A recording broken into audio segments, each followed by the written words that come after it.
Bienvenidos a Conversaciones sin editar, un podcast de canciones, libros, opiniones, una conversación entre ustedes y yo. En el capítulo anterior hablábamos de Rómulo Gallegos, hablábamos del naturalismo, hablábamos de cómo la naturaleza era un personaje más en la novela de Doña Bárbara. Hoy quisiera hablarles de otro autor latinoamericano, quisiera hablarles de Gabriel García Márquez. Es un colombiano, nació en Aracataca, estudió periodismo, vivió durante mucho tiempo en Venezuela, huyendo a los problemas políticos en Colombia, y luego vivió y murió en México. Además fue ganador del premio Nobel, tiene algunas obras claves como El amor en tiempos de cólera, o El otoño del patriarca, Vivir para contarlo, Memoria de mis putas tristes. Al final de su vida, como toda persona mayor, pues tuvo estos problemas de lenguaje, ya no daba entrevistas, prácticamente era un ermitaño en su casa. Sin embargo, dejó un legado de obras importantes. Entre ellos hablaba mucho como cultor del realismo mágico. Ustedes dirán, bueno, ¿y qué es el realismo mágico? Les recuerdo que Gallegos hablaba de la realidad, daba unas descripciones de la realidad que tú te podías imaginar sentado en el llano. El realismo mágico además fusiona los hechos extraordinarios, las creencias, coexisten con la vida diaria. O sea, nadie te explica por qué hay magia o no, simplemente es magia. Además, las descripciones son mucho más ricas porque las descripciones no solamente son las cosas como son, sino las cosas como se sienten. El ambiente sensorial, el calor, el vapor, la bruma, el presentimiento que llega al alma, porque lo mágico, lo sensorial es parte del hecho, es parte de la narrativa, es importante de lo que quiere narrar. Además, por lo general, cuando estás en alguna novela de realismo mágico, hay una ruptura de la línea temporal. Es decir, en vez de ir pasado, presente, futuro, generalmente empiezas en un futuro, vas hacia el pasado y vas rememorando hechos del pasado, mezclados o no con hechos del presente o con hechos del futuro. Y ruptura de la línea temporal a veces cae en ciclos donde te es difícil distinguir un personaje de otro, una acción de otra, porque no entiendes qué está pasando si no estás muy bien concentrado en la lectura. Además de esto, el realismo mágico, por supuesto, para poder presentarte el hecho mágico como que es. No es que te inventa una magia, no es que te saca un conejo volador, ni te saca Mandrake, y Mandrake aparece, no. El realismo mágico te presenta los mitos, las leyendas, las creencias populares de la cosmovisión latinoamericana como ciertas, como simplemente es. Por ejemplo, en una novela de realismo mágico, uno diría, y salió por la mañana y se encontró con el chupacabras, como siempre. No explica quién es el chupacabras, no explica por qué se lo encontró. Simplemente era algo que pasa y que pasa siempre, que tú sales por la mañana a Latinoamérica y te consigues al chupacabras. ¿Por qué? Porque se nutre del mito del chupacabras y lo coloca como un hecho cotidiano en la novela.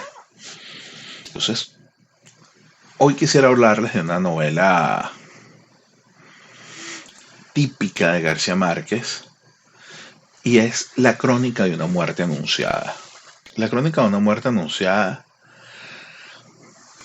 pasa con un narrador que vuelve después de 20 años, un poco más, al pueblo donde ocurrió el asesinato a Santiago Nazar. Y este narrador, a veces hay gente que dice que lo encarna el mismo Gabriel García Márquez en su rol de periodista. Otra gente dice que es un personaje más que él creó para que hiciera crónicas de las cosas. Pero simplemente este personaje está intentando reconstruir el crimen de Santiago Nazar, pero se basa en el cómo ocurrió el crimen y en el por qué ocurrió el crimen. No se basa en ningún momento en quién es el culpable, porque ya se sabe que Santiago Nazar murió por la hoja y puñaladas que le dieron los gemelos Pedro y Pablo Vicario. ¿Por qué? Porque su hermana Ángela acusa a Santiago de que la deshonró. Se presenta este conflicto, ella se iba a casar, estamos hablando de tiempos coloniales, de tiempos no coloniales, pero tiempos de principios del siglo XX, quizás incluso hasta mediados del siglo XX, donde el honor era de sangre, se jugaba con sangre, y donde una mujer tenía que llegar virgen al matrimonio o casarse con el que la desvirgó, porque si no, aquello era un dramón gigantesco. Entonces, Ángela, cuando va al matrimonio, el esposo la devuelve porque dice que no es virgen, y ella, bajo la presión, acusa a Santiago Nazar de que fue él, de que él la sedujo, de que con su guapura, su apostura la sedujo y por eso ella cayó. Entonces empiezan, los gemelos eran hombres pacíficos, hombres que no querían matar, y empiezan a las 5:30 de la mañana a anunciar que vienen a matar a Santiago Nazar al pueblo el día de la llegada del obispo. Pulen las armas en una venta, en una fonda, delante de todo el mundo, diciéndole que va a matar a Santiago Nazar porque Bayardo San Román devolvió a su hermana, porque no era virgen y la culpa es de Santiago, y a todo el mundo que se consiguen le van repitiendo que ellos van a matar a Santiago Nazar, y por eso es la crónica de una muerte anunciada, porque ellos anuncian a viva voz en todo el pueblo con el ánimo de que alguien se anime a detenerlos, con el ánimo de que alguien evite la tragedia, y del otro lado la gente del pueblo, sabiendo que Pedro y Pablo Vicario eran unos tipos pacíficos, eran unos tipos tranquilos, jamás creyeron que aunque andaran con una punta de cuchillo, una punta de lanza o un machete corto, como lo que iban a matar en verdad a nadie. Eso es mentira. Están fanfarroneando, están tratando de sacar el olor dolido porque Bayardo les devolvió a la hermana, y bueno, se desarrolla una serie de escenas en la novela. Por ejemplo, dicen una de las frases: el día que lo iban a matar, Santiago Nazar se levantó a las 5:30 de la mañana para esperar el banquete del obispo. Entonces ya te centran como que era además un día especial, no era un día cualquiera, sino que era un día en que llegaba un obispo al pueblo. Entonces te ponen que a lo largo de la mañana los hermanos vicarios dispusieron de sus cuchillos para matar cochinos y se dirigieron al mercado a afilarlos. Indiscretos, le contaron sus planes a todo el que encontraron. A las 6 de la mañana, el rumor ya se había esparcido. Pero una serie de infelices casualidades, suposiciones, prejuicios y omisiones impidió que llegara directamente a oídos de Santiago Nazar. Fíjense cómo existe esta dualidad. Está el tiempo en que narran lo que está haciendo Santiago Nazar, cómo se viste, cómo la mamá le prepara el desayuno, cómo pasa por diferentes sitios porque iba de punta en blanco porque llegaba el buque del obispo.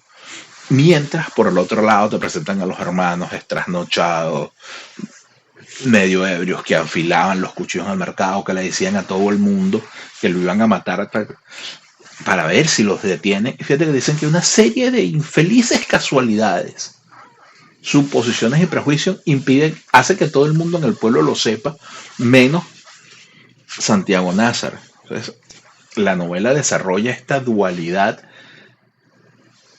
entre qué pasó, porque ya sabes que Santiago Nazar está muerto, ya sabes que fue horrible el crimen, ya sabes por qué pasó, porque sabes que fue que lo acusaron de deshonrar a una mujer. Pero por el otro lado te presentan esta mañana idílica del hombre que se levanta porque viene el obispo, porque va a hacer presencia. Entonces tienes esta dualidad de pasa, no pasa, se lo está imaginando el autor me está exagerando, no puede ser que todo el mundo supiera en el pueblo y Santiago Nazar no se hubiera enterado, Perú a su vez. Entonces Santiago Nazar no se entera porque si se hubiera enterado no hubiera muerto. Tienes esta cosa horrible de es y no es, o como diría Hitchcock, el suspense es cuando el lector sabe que hay una bomba debajo de la silla y el personaje se sienta inmutable del transcurso del tiempo sin saber que ahí está la bomba y empieza el suspenso del lector de tratar de avisarle al personaje de que hay una bomba, que va a morir por la bomba y a su vez la bomba no estalla. Exactamente eso ocurre en Crónica de una muerte anunciada. Uno se desespera tratando de decirle todo el tiempo a Santiago Nazar, mira, no vayas para allá, no de ventas para el mercado, vete para tu casa, muchacho, te van a matar, cuídate. Y no te dejan porque tú sabes que lo van a matar, pero no puedes evitarlo, es el hecho de la novela. Y te narran este momento final. Santiago Nazar salió hacia su casa. La fatalidad del destino lo hizo salir por la puerta principal, cosa que nunca hacía, donde lo esperaban los gemelos vicarios. Así, a la puerta de la casa de su madre, Santiago Nazar fue asesinado a cuchilladas. La muerte además se describe como si fuera el asesinato de un cerdo, cuando Santiago Nazar apuñaleado se le salen los intestinos y trata de recogerlos y con tierra trata de meterse en la casa como si fueran unos intestinos del cerdo llenos de tierra del patio y trata de salvarse. Te describen cómo los cuchillazos destrozaron varias partes de su cuerpo. Entonces, cuando llegas al final te muestra este horror y este mismo horror es parte del realismo mágico. Y como es parte del realismo mágico, tú caes en, wow, ¿qué está pasando? Cuando tú terminas de leer la novela, te queda el pensamiento entre, ok, yo sabía que lo iban a matar porque me dijeron que era una muerte anunciada, pero no pensé que lo iban a anunciar tanto, o sea, no pensé que me iba a involucrar. Además, las descripciones de el calor, de la tierra, de la casa, que la casa tenía dos salidas, que el tipo siempre salía por el patio y que ese día como venía el obispo salió por la puerta principal, que por el otro lado te plantean esta cantidad de detalles que te hacen vivir el momento de tensión y el momento crítico de la muerte. Entonces, Crónica de una muerte anunciada es una de las mejores novelas de Gabriel García Márquez, a pesar de que no está escrito en tono de novela. En teoría está escrito como una crónica periodística. Y ahí tienes la dualidad y el realismo mágico hasta en la forma de escribir del autor, del periodista y guionista, porque llegó a hacer guiones de cine, utilizando su profesión como excusa para la narrativa del escritor. Y entonces tienes a ambos personajes fusionados. El cronista que te lo cuenta como un artículo de periódico a 20 años y el escritor que te hace de esa crónica una novela que te devora, que te mantiene en suspenso, que te mantiene los pelos de punta, tratando de evitar el desenlace fatal que es inevitable. Entonces, eso es parte de la magia o del realismo mágico que tienen las novelas de García Márquez. Les puedo decir que hay una Vivir para contarlo, también de García Márquez, tiene una frase importantísima que dice, la vida no es la que uno vivió, sino la que uno recuerda. Y cómo la recuerda para contarla. Esto te abre el abanico de posibilidades a cómo García Márquez pensaba el universo y cómo lo transmitía en el realismo mágico. Probablemente el asesinato de Santiago Nazar está basada en cualquier asesinato por honor en cualquier pueblo. Pero el talento de García Márquez y realismo mágico te la convierten en cómo él lo recordó. Ok, lo recordó como una crónica, como un artículo periodístico, pero además para ponerle el realismo le puso esta parte de todo el mundo lo sabía menos el involucrado, menos el que iban a matar. Y te embarca en esta lectura fascinante. Yo procuro no darles mucho spoiler. O sea, me sería muy fácil bajar la novela y leérselas aquí completa, pero si yo hago eso, ustedes van a perder el gusto y van a perder las ganas. Más bien, métanse en esta novela, sientan lo apasionante que es la descripción de un día normal, de un día que iba a ser de fiesta, con un buque llegando, de un puerto, de una ciudad a orillas de un río o a orillas de un mar, donde hay este comercio, donde se espera la llegada de personajes importantes, y cómo el honor se convierte en un hecho de sangre a pesar de que los perpetradores hicieron lo imposible para que no se convirtiera en un hecho de sangre, a pesar de que avisaron, fanfarronearon, lo que le faltó fue bailar la Macarena con los cuchillos en la plaza del pueblo para que los detuvieran por alborotadores, y nadie los detiene. Y por eso de una serie de infelices casualidades, suposiciones, prejuicios y omisiones. Porque la gente vio a Santiago que paseó por el pueblo, salió por un lado y regresó y no le decía nada. Porque, eso fue que ella los vio. Nada, los hermanos son pacíficos, no va a pasar. Nada, eso yo lo arregló. ¿Quién va a pensar que Santiago va a desvirgar a esa muchacha? Eso es locura de estos chicos. Eso son cosas de muchachos. Entonces se omite, no se le dice, y al final la muerte lo encuentra cuando sale hacia su casa por la puerta principal. La cosa que nunca había hecho, porque siempre salía por la puerta de servicio, que era más fácil para su trabajo. Y ahí lo esperaba la muerte. Y esta muerte es la crónica de una muerte anunciada. Mi recomendación, en la medida que pueda, traten de leerlo.